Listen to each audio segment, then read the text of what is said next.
No longo prazo, no curto prazo, o risco maior é das ações pela volatilidade.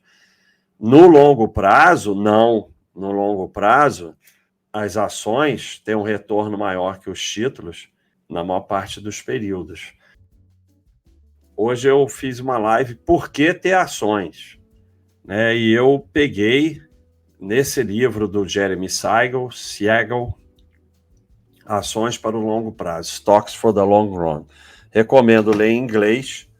A primeira edição feita no Brasil fui eu que traduzi, mas essa não rola mais. A que eu traduzi não está mais rolando por aí. Mas dos livros de ações, eu considero esse o único que é de buy and hold. A maioria dos livros são de trade de valor, e não de buy and hold, mesmo os que a gente pode aprender muita coisa boa, como os livros do Peter Lynch, que são sensacionais, mas não são livros basicamente de buy and hold. Nesse livro nós temos esse gráfico espetacular, de 1800, sei lá o que, até 2021, e que mostra um retorno, $1 investido em 1800, sei lá o que, um retorno extraordinário das ações, os títulos, o de longo prazo razoável, o de curto prazo pior, e o ouro, que não é investimento, em 200 anos multiplicou por 4 só, é reserva de valor, e o dólar, que nem aparece, que obviamente o dólar perdeu valor nesse período. Então, as ações retornaram 6,8% ao ano em média, título de longo prazo 3,6%, de curto prazo 2,5%, o ouro 0,6% e o dólar menos 1,4% positivo, que é a média de inflação dos Estados Unidos nesse período, né? Então, esse gráfico mostra que no longo prazo, as ações... isso é Estados Unidos, tá bom, mas no Brasil, mais ou menos, também acontece isso. E nada te impede de ter ações também nos Estados Unidos. Que as ações podem contribuir de forma bastante positiva para a sua tranquilidade financeira, para o aumento do seu patrimônio, desde que você saiba o que está fazendo, porque a maioria que vai mexer com ações vai ficar aqui abaixo dos títulos de curto prazo, perdendo para a caderneta. Esse gráfico, tá? Ele é verdade desde que você opere no longo prazo. Então, o que o Jeremy Siegel fala? Em 210 anos que ele examinou os retornos das ações, o retorno real num portfólio de ações diversificada teve uma média de 6,6. Como os últimos anos foram extraordinários, essa média aumentou para 6,8. No curto prazo, entretanto, os retornos das ações são bem voláteis e são direcionados por mudanças nos lucros, taxa de juros, risco e incerteza, assim como fatores psicológicos como otimismo e pessimismo, assim como medo e ambição. Ou você investe sem prazo, não é para o longo prazo, é sem prazo. Botou dinheiro em ações, não tem prazo. Mas então eu não posso nunca usar o dinheiro? Pode usar o dinheiro. Mas não tem prazo. Se tiver prazo, vai ser compra no topo e venda no fundo. Menos de 25% de todos os principais movimentos do mercado podem estar ligados a um acontecimento noticioso de grande importância política ou econômica. Isso confirma a imprevisibilidade do mercado e a dificuldade em prever movimentos no curto prazo. Então, 75% dos movimentos não tem qualquer explicação, por mais que se tente explicar. Então, o curto prazo é totalmente incerto. No longo prazo, uma carteira diversificada de empresas que dão lucro vão dar um retorno maior do que os títulos. Mas, para isso, você vai ter que deixar quieto e não acompanhar o mercado. Senão você não vai aguentar, vai girar, vai ficar atrás de oportunidade, vai comprar no topo, vai vender no fundo e aí já era. Aí vem o negócio, mas o IBOV perde para renda fixa. Sim, o IBOV perde para renda fixa. Estamos vendo aqui 20 anos de 2000 a 2020, está lá o IBOV, né? 10 mil reais investido em cada ativo. IBOV 57 mil, CDI 103 mil. Mas, quando você pega empresas que dão lucro, e nem fizemos uma carteira espetacular, né? Petrobras, Ultrapar, Itaú, Leve, Ambev, Loja Renner, Edveg, você vai ver que a média dessa carteira foi 6 vezes maior que a renda fixa.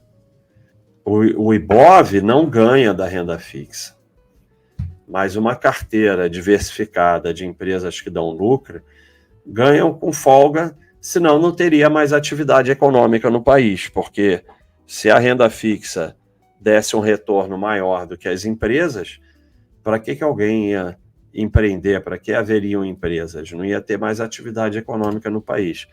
E outra, a gente tem isso aqui na Baixa.com, retorno ao acionista no período somando ganho de capital e proventos, a cotação histórica de descontar de todos os eventos. Então, olha que interessante, isso aqui está atualizado, tá? Isso aqui é atualizado no momento. Olha como em 5 anos, aqui são empresas cachorrinho azul, verde, amarelo e vermelho. Então, todas elas perdendo para o Ibovespa e até para o CDI. Mas quando você pega um período longo, é uma goleada. Até as de cachorrinho amarelo. 35.000% aqui em 25 anos e o Ibovespa em 25 anos 1.000%. Por isso que ele perde para o CDI. Mas aqui, tá bom, no cachorrinho amarelo, que não é nem empresa espetacular, 21.000% para 1.000%, 21 vezes. Mesmo em 20 anos já tem uma diferença enorme. Só que você tem que aprender a, pelo menos, excluir as empresas ruins da sua carteira, e o que é muito fácil, e fazer uma carteira de empresas que dão lucro. Excluir, que eu digo, é não incluir, porque não é para ficar vendendo nada.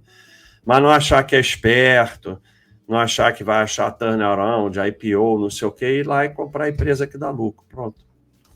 Isso aqui são dados dos Estados Unidos, eu não tenho o dado do Brasil, mas nos Estados Unidos, seu dinheiro em ações dobra a cada 10 anos. Mas quando fala dobra a cada 10 anos, é uma progressão geométrica, né? Porque 2, 4, 8, 16. Não é uma progressão aritmética. Né? E isso dobra sem você aportar, né? Porque se você está aportando, muito mais do que dobra. Então, é um auxiliar enorme no aumento do seu patrimônio, mas infelizmente a maioria não consegue se aproveitar, porque a maioria é manada, óbvio, isso é óbvio, e a maioria se acha esperta, a maioria tem preguiça de estudar, a maioria segue call de corretora, segue analista, segue youtuber, segue não sei o quê, e acha que vai achar oportunidade, quer ficar rico fácil, porque dobra a cada 10 anos, então 20 anos para quadruplicar. Não, eu quero quadruplicar em um mês. Aí pronto. Só que muito mais do que dobra, porque você vai aportando. Isso aqui é uma coisa que você só fez um aporte. Então você vai aportando, ganha extraordinário. E sempre lembrando, como eu mostrei ali a VEG, você tem nesse momento, por exemplo, a NVIDIA nos Estados Unidos, que quem vem investindo nela há alguns anos, pronto, já está 30% da tua carteira em ações no exterior, 10% do seu patrimônio, porque volta e meia vai ter uma team bagger dessa. Se você tem uma carteira diversificada de empresas boas, você vai pegar algumas dessas. No longo prazo, no curto prazo, o risco maior é das ações pela volatilidade. No longo prazo, não. No longo prazo, as ações têm um retorno maior que os títulos na maior parte dos períodos. O Jeremy Saigon, no livro dele, diz que em torno de 17 anos o risco das ações é menor do que o risco de títulos. Mas, então vou botar 100% em ações. É a conclusão que todo mundo vai sair dessa live. Aí, quando você bota em ações mais do que você aguenta, você gira porque você vende no fundo. Então, você precisa do cobertor da renda fixa. Nesse momento, aparentemente, pelo que eu estou vendo aí, a Bolsa caiu. Mas não caiu nada, porque abaixo, se não baixar de 100 mil, não caiu nada. Mas caiu alguma coisa. Se você tem uma carteira diversificada, se você tem renda fixa, se você tem FIIs e tem investimento no exterior, você vai ver que uma coisa vai compensando a outra e o seu patrimônio não muda muito. Aí você aguenta ficar com ações 10 anos, 20 anos, aquela coisa explodir mesmo. Então, essa questão, os títulos não têm risco menor que as ações. Eles têm volatilidade menor. É diferente. Mas, no longo prazo, por causa da inflação, os títulos têm risco maior. Porque as ações te protegem da inflação muito melhor do que os títulos. Apesar que fica todo mundo agora, IPCA mais 6%, não sei o quê, não faz a menor diferença. Porque o que interessa é o rendimento real e você tem que descontar a inflação. Você só vai conseguir isso se você não tentar acertar timing. Se é tão difícil vender quando os preços das ações estão altos e é uma burrice, e todos estão otimistas, é ainda mais difícil comprar nas mínimas do mercado quando o pessimismo é generalizado e poucos têm confiança para se aventurar novamente em ações. Isso é um lado. É dificílimo, é praticamente impossível. O outro lado é que não faz muita diferença. Você tem em vermelho aqui a situação hipotética do sujeito que acerta tudo. Ele só aporta quando o mercado está no fundo do fundo do fundo. O azul é o que aporta no pior momento do mercado. Esse fez 11,7 ao ano, esse fez 10,6. E esse verdinho aqui é o que aporta qualquer dia, fez 11%. Além de ser impossível acertar, mesmo que acertasse uma situação hipotética, não faz grande diferença. E vender é sempre a pior coisa que você pode fazer. Vender porque subiu. Esse aqui é só um outro exemplo daquilo, né? Um insight que a gente fez, duas situações, né? Comprei 10 mil VEG a 0,10, investi no R$1.000. É claro que o preço nominal na época não era 0,10, isso é porque vai descontando. Aí a VEG subiu de 0,10 para 2,68, aí eu vendi e fiquei com 22 mil, quer dizer, eu multipliquei meu capital por 22. Né? Olha só, foi de 0,2 para 2,68. Eu vendi, pagou o imposto de renda, pagou os custos, e assim, saí num lucro danado. Lucro é a pior desgraça que tem. Né? Você multiplicou teu capital por 22. Aí depois disso desabou 50%, aqui é a azulzinha. Aí, se eu não tivesse saído, perderia metade do meu dinheiro. Se você não tivesse feito nada, você agora tinha 380 mil ao invés de 22 mil. Então, por quê? E, como você saiu aqui e está esperando o momento de entrar e ele nunca vem, ou talvez venha aqui, esse tempo perdido, 2009 até 2023, você não recupera nunca mais na sua vida. São 14 anos que você ficou de fora, né? Aqui a fórmula dos juros compostos, o tempo é elevado. 14 anos de tempo você não recupera nunca mais na sua vida. Aí aqui está, o bobão comprou a 0,43 e o preço fera está esperando o PL cair. Aí o bobão ficou quieto, e em 17 anos a ação multiplicou por 70. Só que aqui teve um momento que ela finalmente caiu 33% e finalmente atingiu os critérios do preço fera para comprar. Só que esse perdeu de 2003 a 2021, 18 anos de tempo. Nunca mais recupera nessa vida. E o que é pior, esse sujeito aqui, ele investiu 1.000 e saiu com 22 mil. Ele nunca vai entender que ele está tendo um prejuízo absurdo. porque o outro foi para 380 mil. Mas ele teve lucro, multiplicou o capital por 22 vezes. Então ele não vai entender o ferro que ele está levando de ter saído aqui. E o outro pior ainda. Multiplicou por 70, enquanto multiplicou por 70, ele ficou esperando o PL cair. Então, se você ficar tentando acertar timing, você perde aqui, ó. O tempo é elevado.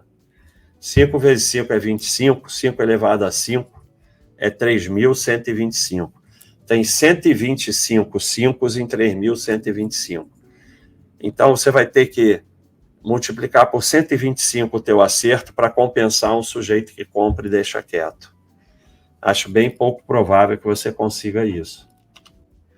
Então, aqui nós temos uma carteira com 8 ações boas.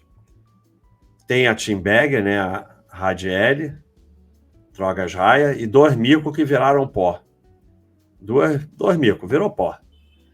10 mil investindo em 2 mil viraram 1,45 milhões em 2016. Agora aqui você tira os 2 micos e tira a Radiel. Aí virou só 437 mil reais.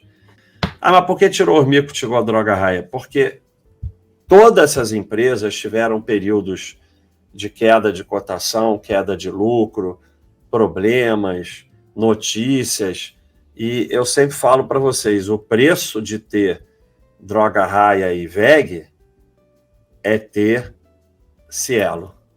Então, se você não aceitar perder e não aceitar ter uma empresa ruim, você vai girar todas e aí você vê que...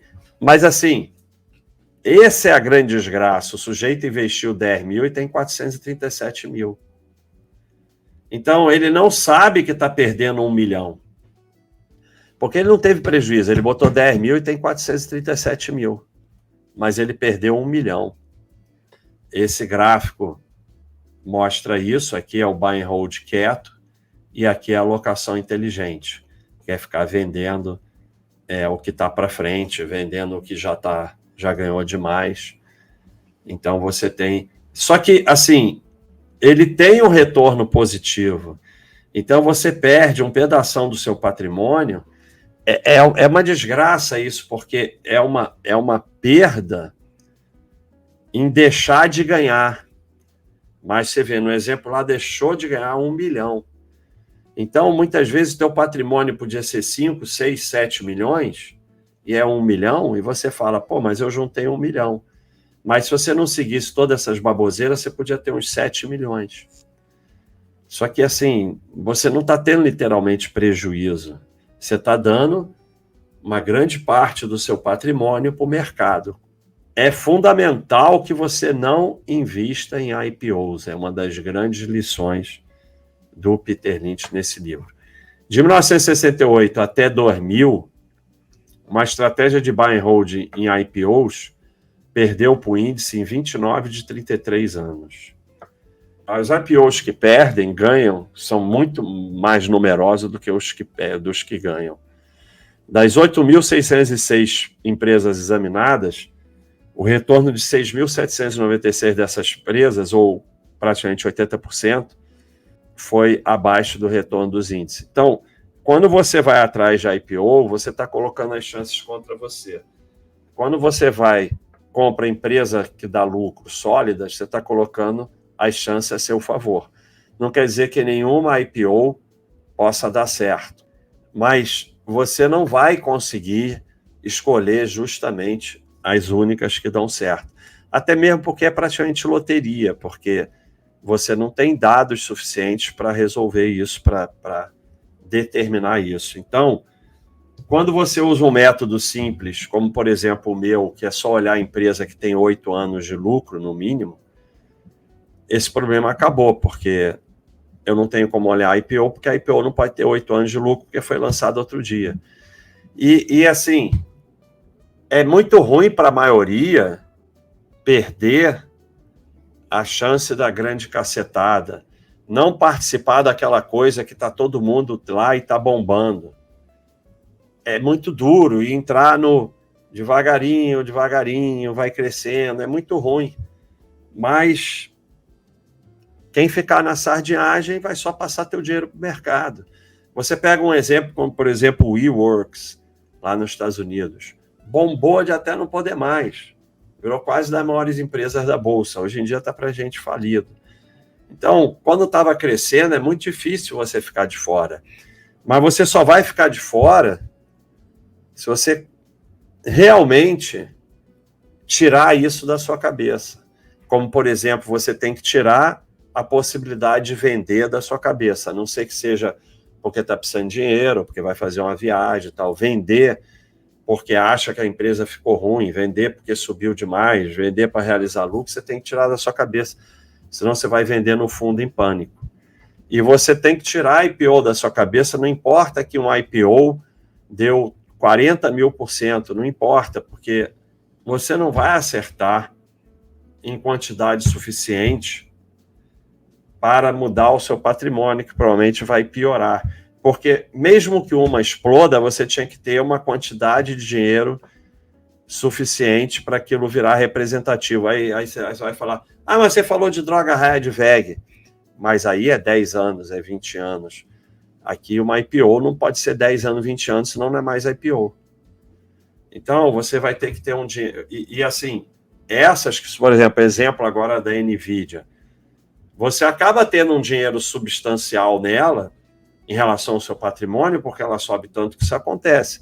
E você vem investindo.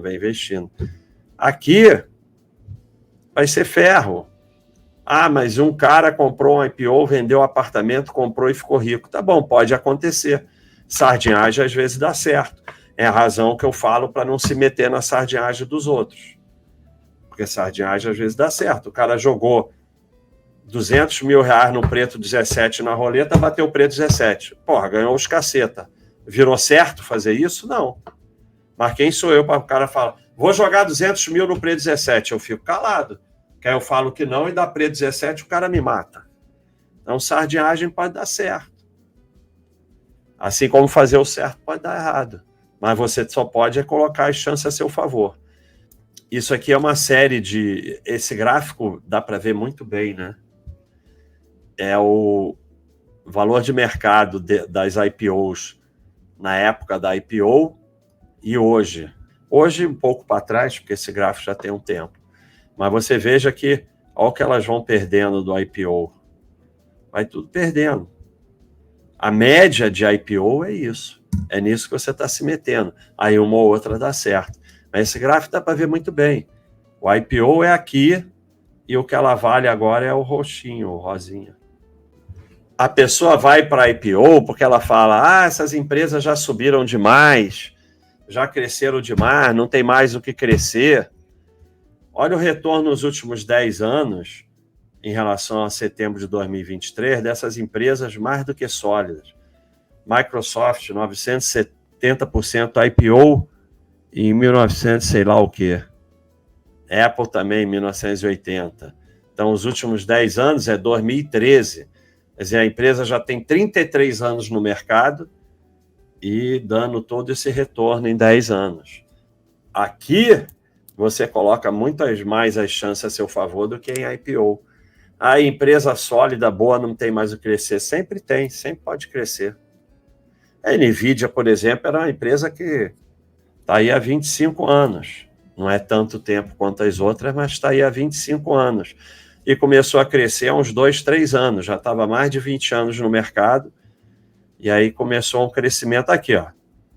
Até 2023, um século no mercado, não é nada demais. Começou a crescer em 2023. Aí, bluf.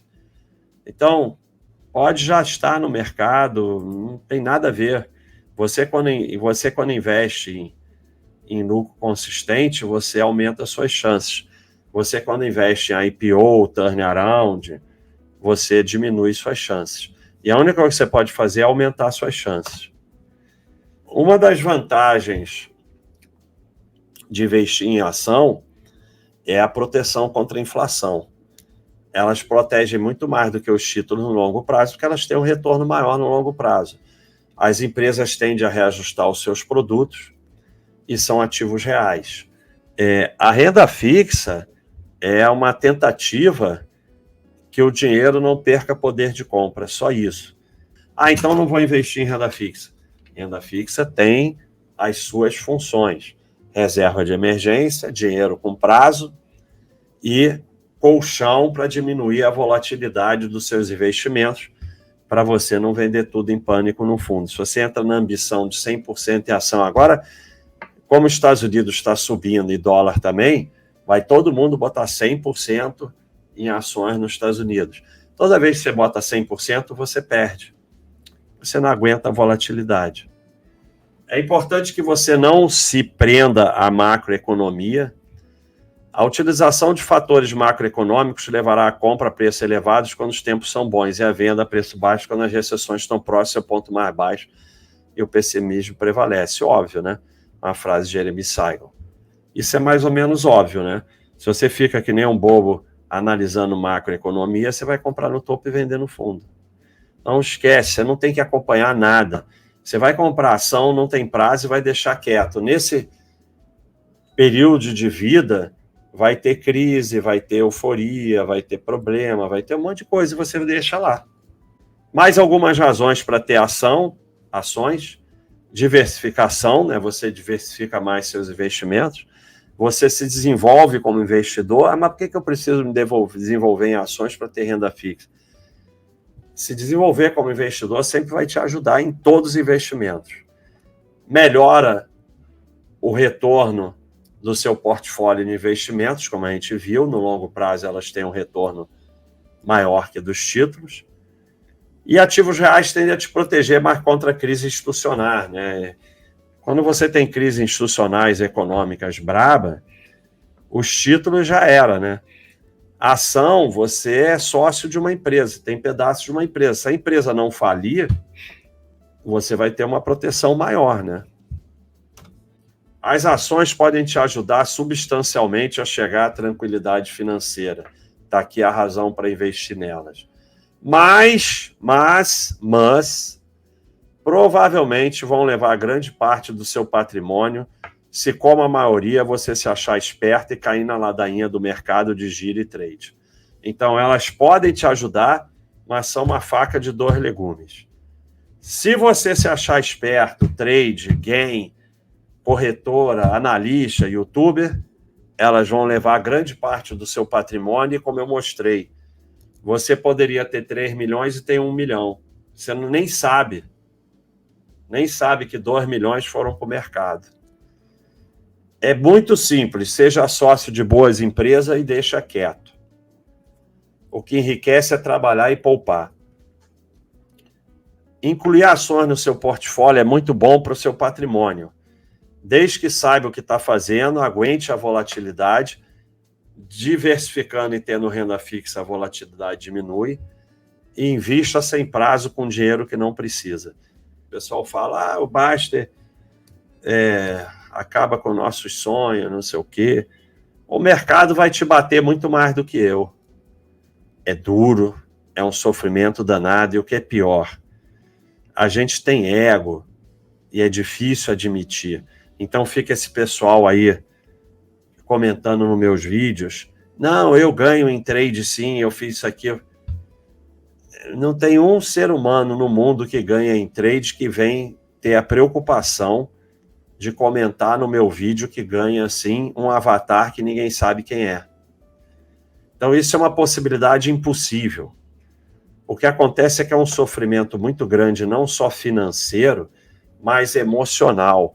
Então, você vai perder muito mais porque você não vai aceitar que está perdendo, porque é muito difícil aceitar, é uma questão de ego. E aí você vem aqui no meu vídeo comentar, não, eu ganho sim, o Baster é um invejoso, porque você está na pior fase, né? Você está lutando contra ainda, você não caiu ainda na aceitação. Você está na fase de negação ainda e meio na fase de raiva. Então você vem aqui xingar e não sei o quê. Você está negando. Depois você vai para a barganha, depressão e finalmente a aceitação. E dói muito, não é fácil. O ideal é não fazer, que nem eu falo, nem não entre a aposta esportiva nem de brincadeira, porque você não sabe o teu potencial para vício. E dói muito, e não é a perda de dinheiro, é a perda da sua dignidade, é o seu ego, é ver que é um fracassado. É muito duro. Se você não tiver a humildade de aceitar que é um idiota e que o que enriquece é trabalhar e poupar e que as ações é só para ficar sócio de empresa e deixar quieto, enriquecendo devagarinho, é melhor não se meter nisso. Porque pode ser que você seja tão viciado que vai para day trade, não sei o que, às vezes é até menos ruim, porque você leva logo porrada e sai desse troço. Mas pode ser que você seja um viciado controlado e vai passar a vida toda sustentando o mercado. E aí você poderia ter, sei lá, aos 50, 60 anos, 10 milhões e tem 500 mil e fala, não, mas eu juntei 500 mil, mas você deu 9 milhões e meio para o mercado.